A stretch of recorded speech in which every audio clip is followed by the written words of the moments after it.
सिंदेवाही वनपरिक्षेत्रांतर्गत नवरगाव उपवनक्षेत्रातील नवरगाव पेंढरी राज्यमार्गावर रस्त्याच्या कडेला बिबट्याचा दुर्दैवी मृत्यू झाल्याची घटना गुरुवारी सकाळी उघडकीस आली।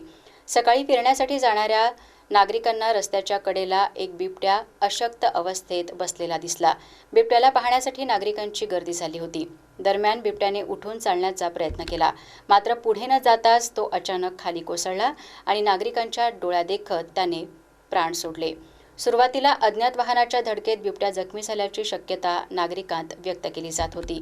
घटनेची माहिती मिळताच वन विभागाचे अधिकारी आणि कर्मचारी घटनास्थळी दाखल झालेत।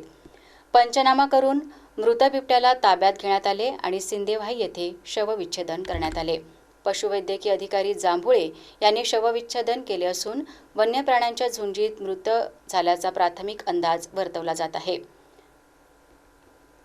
अंतिम कारण शवविच्छेदन अहवालानंतरच स्पष्ट होणार आहे, असे वनपरिक्षेत्र अधिकारी अंजली बोरावार यांनी सांगितले आहे।